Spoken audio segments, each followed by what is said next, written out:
President Trump met with Prime Minister Netanyahu at the White House, and they rolled out a 20-point plan, which is to end the war between Israel and Gaza. And they had negotiated this with a number of Arab and Muslim countries. Now we're waiting to see if Hamas will accept this deal. What was your reaction to this plan? And do you think it will actually lead to an end to the war? Well, my reaction to the plan is one of, I suppose, mixed feelings. On the one hand, it includes in the earliest stages the demand that Hamas release the remaining hostages who they've been holding on to for almost 2 years now, who they kidnapped and have been keeping in tunnels and elsewhere in Gaza.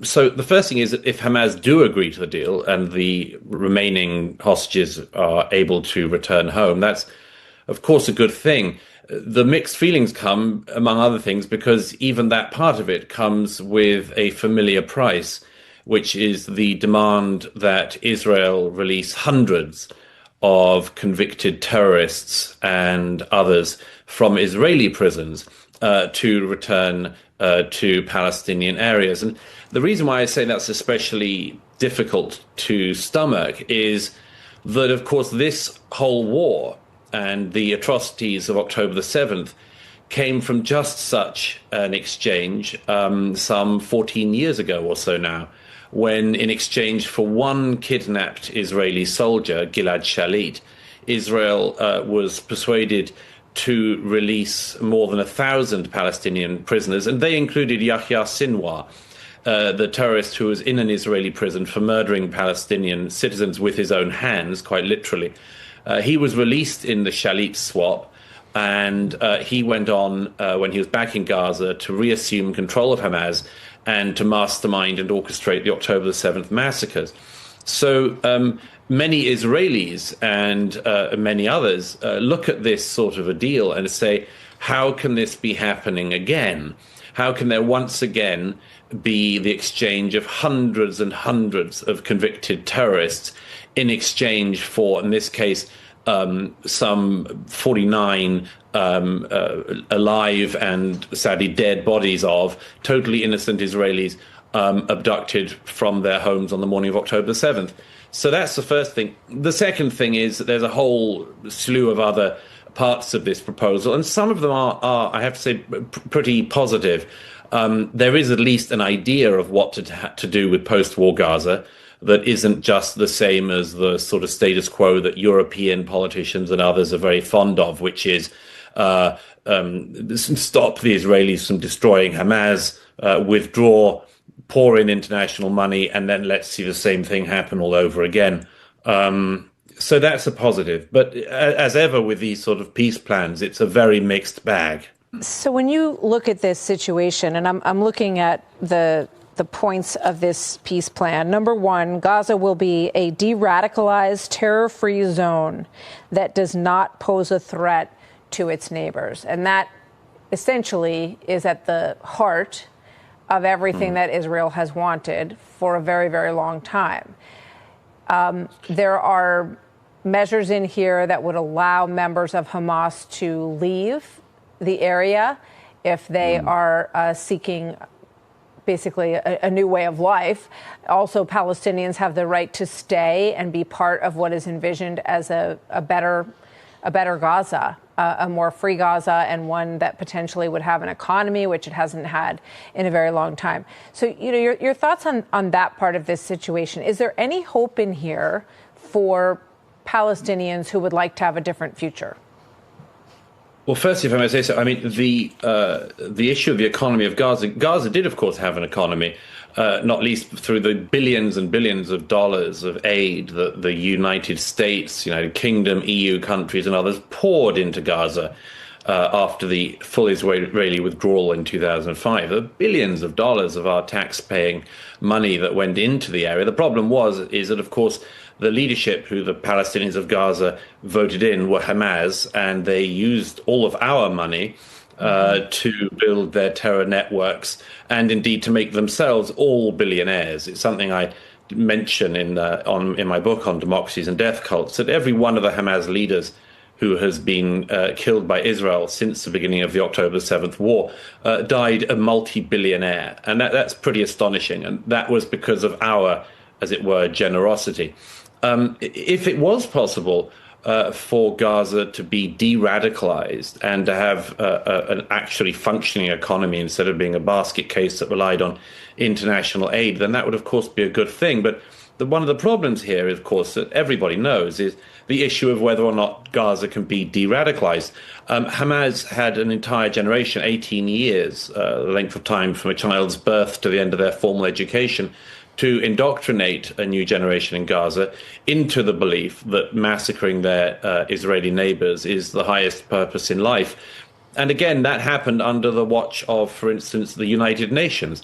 It was United Nations agencies like UNRWA who were meant to be in charge of this not happening. And they not just failed, but actually encouraged and legitimized the teaching of terrorism to the young people of Gaza.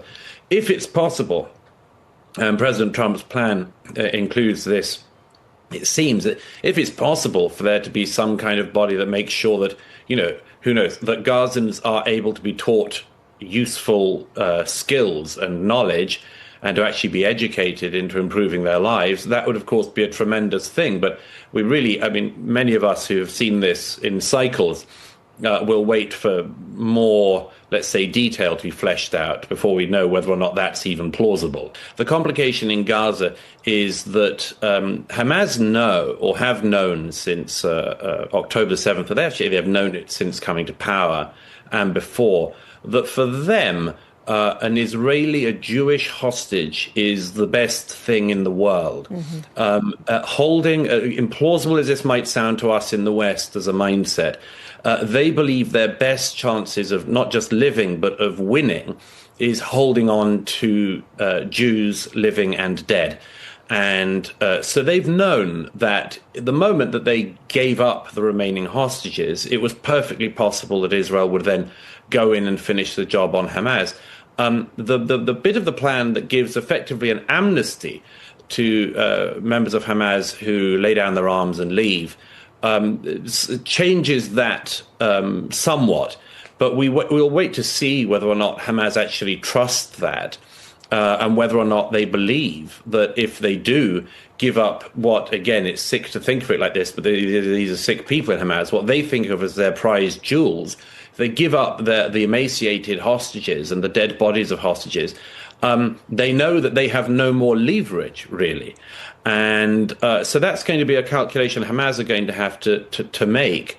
But Hamas, it can't be stressed enough. In all of these negotiations, it's been my view always that Hamas did not want a deal and that they played and toyed with Israel, with America, with all of the Middle Eastern countries. They toyed with the idea that they wanted a deal. What Hamas want is to keep holding hostages and to do October 7th again and again, which is what their leadership have consistently said. If they take the deal, that could change. But one of the many questions in post-war Gaza will be, how can it be ensured, not just that Hamas don't come back to power ever, but that no Hamas 2.0, if you like, entity comes to power. And that is going to require incredibly careful policing and oversight. It's such a different world now, though, post the Iran decimation of Iran's nuclear weapons program, the killing of the leadership of Hezbollah and Hamas, and the wounding of the Houthis and their abilities.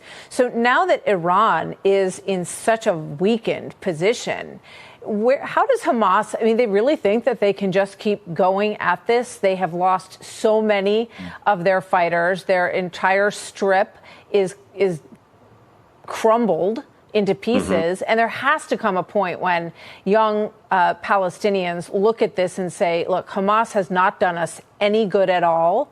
And maybe there is some hope for a future for our children. That's an extremely difficult calculation. And I'd say several things. One is that one of the reasons why elections haven't been held in Judea and Samaria and the Palestinian portions of the West Bank, as they call it, is that it's known by the Palestinian Authority that for years, if there had been elections, Hamas would have won elections in the West Bank, in Judea and Samaria. And so I wouldn't underestimate the potential popularity of Hamas among Palestinians, including the Palestinians in Gaza. The second thing in that is that we have, and again, those of us who have followed and observed this conflict and seen it up close for a long time, know that there is a cycle to it which has to be broken, but which the breaking of which lies in the hands of the Palestinian people primarily. And that is the old question that Golda Meir, former Israeli prime minister, cited half a century ago now, which was that the moment would come of peace when the Palestinian Arabs stopped teaching their children to hate and to kill their neighbors and instead taught them to live in peace with them. Until that day comes, it's not a political shift, it's actually an attitude, society shift that has to be learned, adopted by the Palestinians of Gaza and indeed in the West Bank. It has to be accepted by these people that they are not going to eradicate their neighbor Israel. And that after almost 80 years, it is high time that the Palestinians accepted what they should have accepted in 1948 and indeed before, which is that they can have a state. They could have statehood. They could have their self-governance they already have extended. But it is the prerequisite of that is that they accept that they must build their own societies and not try to eradicate their neighboring societies. And as Golda Meir said 50 years ago, it's the same thing tragically today.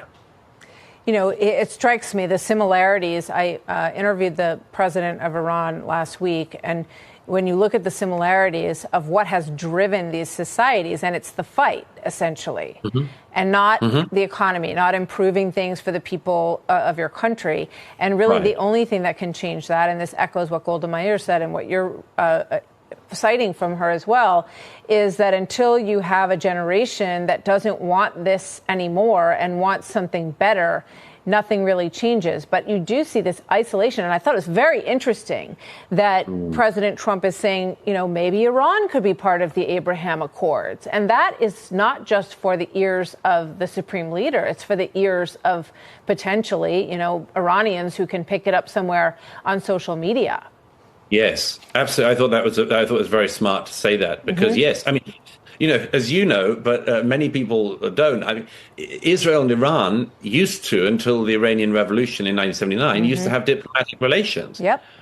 There are still Israeli diplomats alive who served as Israeli diplomats in Tehran. That's right. The moment that the revolutionary government came into power, the Ayatollah Khomeini seized power in 1979 and started slaughtering his political opponents. The moment that happened, as I say on Democracies and Death Cults, the moment that started, the 1979 revolution started, was really the beginning of a total reversal of the progress that had been going on in the Middle East. It saw the revolutionaries of the Khomeinist movement colonize vast swathes of the region, colonize and destabilize Lebanon, Iraq, Syria, Yemen, Gaza. And if the Iranian revolutionary government does indeed feel on the back foot and somewhat defanged, seeing all of these proxy armies that it's been training up for years so decimated, as you say, and if popular opinion, including at home in Iran, was able to turn against them, then that would be the real unlocking of the puzzle of the present Middle East.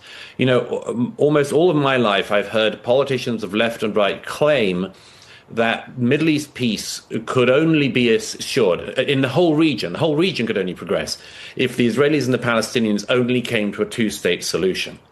And that paradigm, which John Kerry, George W. Bush, and many others pushed for years, it didn't matter which side of the equation, was flat out wrong. It was proved to be flat out wrong because, firstly, you could solve the Israeli-Palestinian territorial dispute and the economy of Yemen would still not blossom. You know, it wouldn't lead to women getting equal rights in Iran, for instance, or anything like it. So the first thing was that was demonstrably wrong. The second thing was that Donald Trump's Abraham Accords showed that in actual fact, you could normalize relations in the region without needing to solve the perhaps intractable Israeli-Palestinian territorial dispute. And so that was a very important discovery when in Trump's first term he managed to do the success of the Abraham Accords. As you mentioned, if only other countries were able to join, and if crucially Iran were to be persuaded through whatever means, and different people have different views on that, through whatever means to stop, if the Iranians could be persuaded to stop spreading their revolution across the region, radicalizing the region, destabilizing the region, then many of the problems, including many of the problems that the Palestinian peoples have had, could be solved in the foreseeable future. And something that we thought could not be solved in our lifetimes would, like the Abraham Accords, be solved potentially within a presidential term.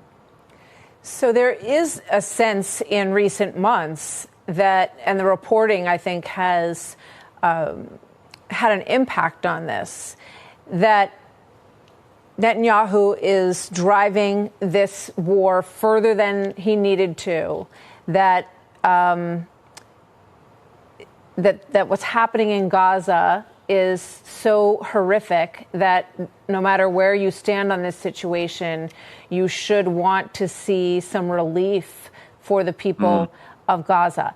And I've also had, officials in Jordan talk about the fact that, they want to see that they don't believe that being anti-Netanyahu's government is being anti-Semitic. Your thoughts on this development, which, over the last few months, it has shifted in public opinion? Yeah, I would just say on the matter of the Jordanians, being critical of Benjamin Netanyahu is not anti-Semitic, but giving sanctuary to a female bomber who blew up a bus in Jerusalem some 20 years ago with a lot of innocent people on the bus, and then being given sanctuary by Jordan, I would think that does count as anti-Semitic. So the Jordanians are total hypocrites, like the Qataris, on this stuff. The question on Netanyahu and the war is very important. Israel had two war aims from the beginning, which were the release of the hostages stolen by Hamas and the destruction of Hamas as a fighting and indeed governing force in Gaza. Those are the two war aims. And, many people, many miles away from the war, people like President Macron in France, Prime Minister Keir Starmer in London, and others, seem to have, they've got this thing where they've got domestic political pressure from their Muslim populations and from others. And they've decided that in under 2 years, despite Israel not having achieved its aims, they believe that Israel should stop the war despite not having achieved those aims. That is just weak leadership. If you set out with aims in a war, you either have to achieve those aims and win the war, or you have to give up. And Prime Minister Netanyahu has decided not to give up, and certainly not to decide to allow Hamas to remain in power, still holding Israeli hostages, just because, people like the corrupt, royal family in Qatar and, Prime Minister Starmer and a few others say that he should. I think Prime Minister Netanyahu, whatever criticisms you can make of him, has been doing is just to be consistent throughout this war and to know that sometimes in war it takes time to achieve your objectives. But that the most important thing is not the time it takes, but whether or not you do win those objectives and actually win the war, or whether you're persuaded, as Israel has been persuaded so many times in the past, to wrestle defeat from the jaws of near victory and effectively allow your opponents and your enemies to regroup and do the same thing again. And that is clearly what Prime Minister Netanyahu has been dedicated to stopping happening. It's 2025. America's debt is over $37 trillion, and the dollar just had its worst crash since 1973. That puts your savings and your family's future at risk. That's why we trust Alpha Omega Gold, a company that stands unapologetically with Israel and supports Stand Tall Israel. Visit ao.gold/stand to claim your free precious metals wayfinder guide or call 1-855-426-4653 today. Protect your future before it's too late.